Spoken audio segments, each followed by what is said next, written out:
Hey, I'm Jay the Dev Guy, and let me know if this sounds familiar. You're an aspiring artist and you're working on your passion project. You're working alone, obviously. Maybe a few of your friends know about it, but you don't mention it much because, not a lot has changed since they last saw it anyways, and you certainly don't post about it online because, look at it. It's clearly not ready for the internet yet. But it's an idea you're really excited about, and you quietly work on it every chance you get. You watch tutorials during lunch, you listen to lectures from your idols, and you decline invitations from your friends because you need all the time you can to work. And things are good.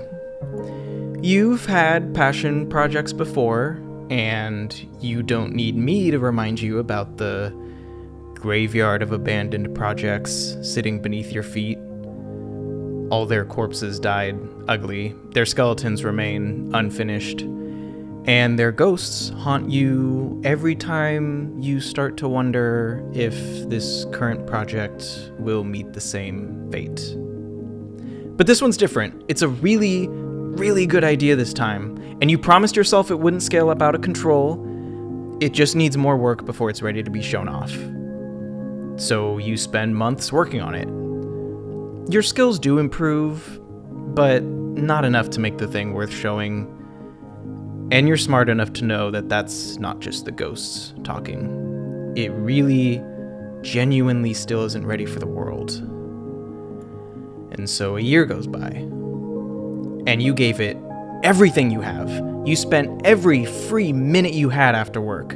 You refused any media that you couldn't count as studying for your project. And you started to resent being invited out by people because they should know that you need that time for your project. And so you take an honest look and you see your project for what it is. Another dead project whose heartbeat stopped months ago and whose spirit is long gone. It's ready to be buried in your graveyard of abandoned ideas, and you wonder if you can even call yourself an artist if you've literally never created anything that another person can see or touch or feel. And if after all this time you're not an artist, then what are you? So, yeah, that's how I spent the first, 26 years of my life, and it sucked. And what sucks more is that it totally did not need to be that way. And in this video, I'm going to tell you how this dinky little YouTube channel changed everything for me as an artist. So after yet another dead passion project, I realized that between working a full-time job, having a partner, doing, all the life stuff a person is supposed to do, and having a part-time job, that I really didn't have time for these game development projects I kept abandoning.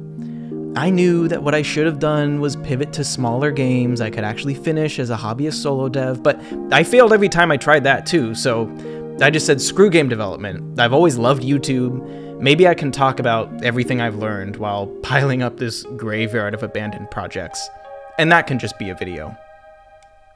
And at first this channel started exactly like all my game dev projects did.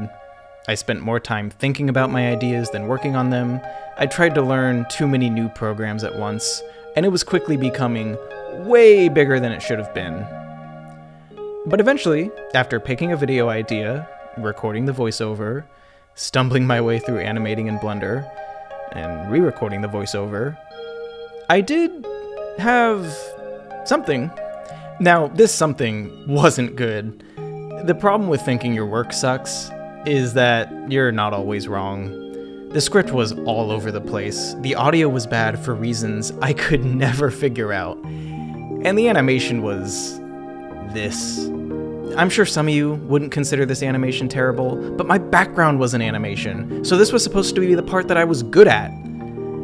But I think telling myself that my own work was beneath me, even though I know I tried my best at it, was really just an excuse to redo it endlessly.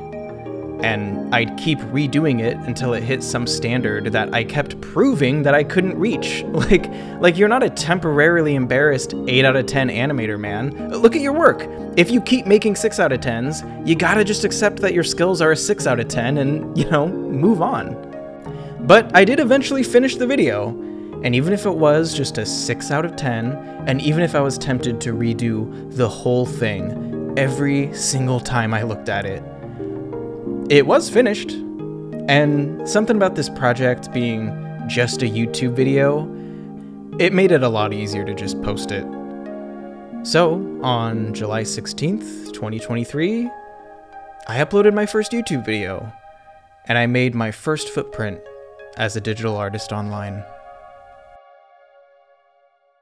After spending so long working by myself, I hated the fact that the first work I published online was a 6 out of 10 in my eyes.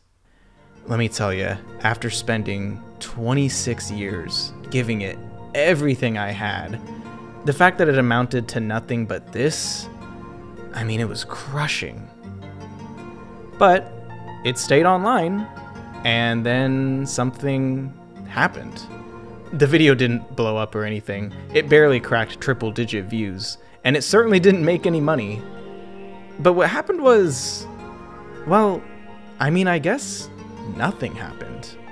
I released 6 out of 10 work and everything was fine. And don't get me wrong here, I had obsessively read art advice for well over a decade at that point, and I was well aware that most successful artists will tell you the same exact thing. Start your project small, and finishing work is a skill that you need to learn, and endlessly tweaking the same thing, it doesn't make you Stanley Kubrick, it makes you George Lucas. And I knew all of that. And chances are, if you're watching a video like this from a small channel like me, you know all of that too. This is not going to be another video parroting all of that advice you've already heard. And it's good advice, but I didn't need to know that advice. I needed to feel that advice. What posting this 6 out of 10 video did was finally, for the first time in my entire life, truly feel what it was like to finish something. This meant that I got the primal joy of making something that another human can experience, and maybe even like. All those years I spent alone, working thanklessly on my passion projects, wasn't just like a bad strategy that I knew was suboptimal for my artistic growth. It was robbing me of those precious feelings that can motivate us to finish art in the first place. I was starving myself from the pride of accomplishment. I isolated myself from others who could have praised all my hard work, and I denied myself any feeling other than endless guilt that I wasn't finished yet. And okay, quick aside while I'm here, I think artists get way too preoccupied worrying about doing things purely for themselves. Now that I've experienced it, it's insane that we all deny how good it feels to have someone else validate your effort or like your work. I mean, obviously making things for others can be taken too far, but I find striking this balance between doing things for myself and others pretty easy. Just make stuff that you yourself would enjoy consuming, and you'll end up with a like-minded audience while staying true to making the stuff that you like. And man, after my first video was posted, I felt a rush of motivation unlike anything that I could have produced by myself. Even though the views were low and the comments were few, I became addicted to the high that finishing something gives. And all this new energy I got was channeled into exactly one thing: making the second video, and making it better than the first. So sure enough, publishing my second video had exactly the same effects. And after making my third, fourth, fifth, and now 8th video, even if the novelty wears off, I am so much further along now than I would have been had I stayed redoing my first one like I wanted to. And one of the coolest things was that putting my work out there let me participate in the art community.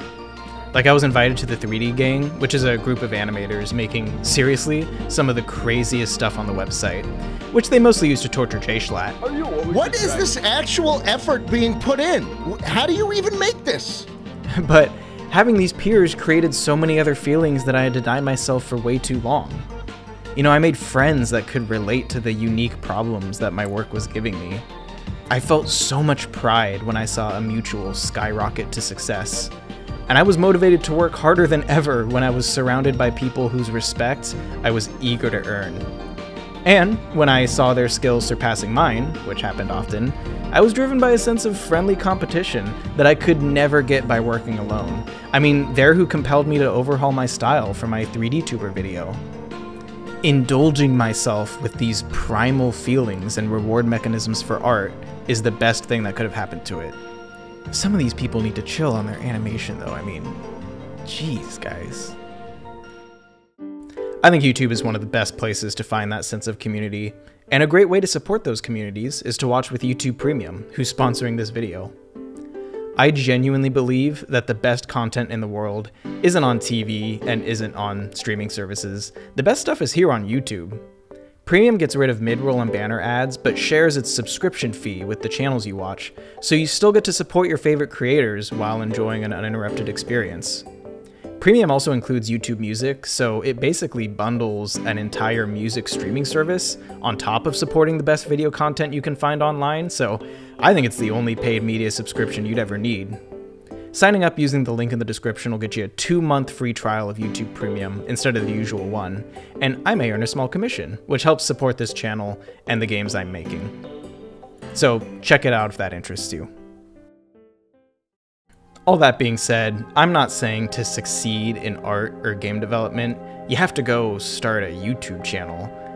My point is that by sitting alone and keeping all of your art to yourself, you're robbing yourself of the primal human feelings that naturally encourage creation. And again, you may know that it's good advice to start small, fail faster, and avoid imperfection, but I'm begging you to feel it for yourself if you haven't already. I definitely don't want this video to come off as too bootstrappy. Even if you manage to post online, it's still really hard to hustle your way out of all the crap that makes creation so difficult. I mean, I still haven't. I'm doing everything you see here in between a full-time job, relationship, and normal life stuff, and it's crazy to me that people pull this off who have it a lot harder than I do. But what I do want for this video to be is advice for my former self. You know, I was already spending the time working on my creative projects, but if I had known how rewarding the feelings that I kept denying myself were, I'd just be a lot better off artistically now. And I want to be clear here, you shouldn't just finish stuff for the warm and fuzzy feelings. The advice is good advice because it actually works. I feel better now, sure, but my art has also skyrocketed in quality as a result. My rule for myself right now is that when something is an 8 out of 10, it's ready to be released. And the irony is that my 8 out of 10 now is so much better than my original 10 out of 10 ever would have been had I held back and redone my work like I was tempted to.